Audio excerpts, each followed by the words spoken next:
નમસ્કાર, હું છું આપની એન્કર સ્વીટી દેસાઈ અને તમે જોઈ રહ્યા છો એસપીપી ભારત ન્યૂઝ। રાજ્યમાં સ્થાનિક સ્વરાજની ચૂંટણીના પરિણામો જાહેર થતાં અનેક વિસ્તારોમાં ઉજવણીનો માહોલ જોવા મળી રહ્યો છે। ત્યારે નવસારી જિલ્લાના ગણદેવી તાલુકાની સરબુજરંગ સીટ પર ભારતીય જનતા પાર્ટીના ઉમેદવાર શ્રી મનીષકુમાર સુમંતરાય પટેલે ભવ્ય વિજય હાંસલ કર્યો છે।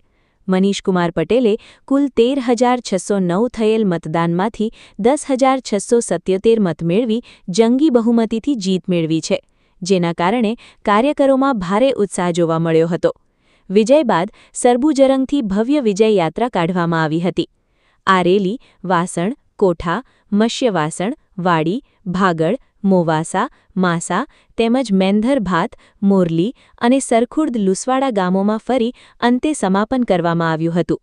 રેલી દરમિયાન તાલુકા ભાજપ પ્રમુખ શૈલેષભાઈ હળપતિ, મહામંત્રી ભીખુભાઈ પટેલ, ડોક્ટર સનમ પટેલ, સંજયભાઈ પટેલ, અશોકભાઈ પટેલ, મથુરભાઈ ટંડેલ, મનહરભાઈ ટંડેલ, વિનોદભાઈ પટેલ, કિશોરભાઈ પટેલ સહિત અનેક આગેવાનો અને કાર્યકરો મોટી સંખ્યામાં જોડાયા હતા।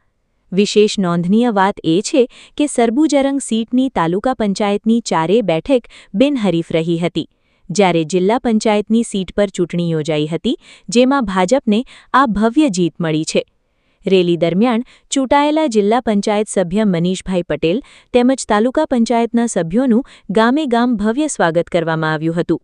રેલીની પૂર્ણાહુતિ સમયે મનીષભાઈ પટેલે ચૂંટણી દરમિયાન સાથ સહકાર આપનાર તમામ કાર્યકરો તેમજ સરપંચશ્રીઓનો આભાર વ્યક્ત કર્યો હતો। ગણદેવી અમલસાડથી પત્રકાર વત્સલ પટેલના ન્યૂઝ રિપોર્ટ સાથે હું સ્વીટી દેસાઈ, એસપીપી ભારત ન્યૂઝ।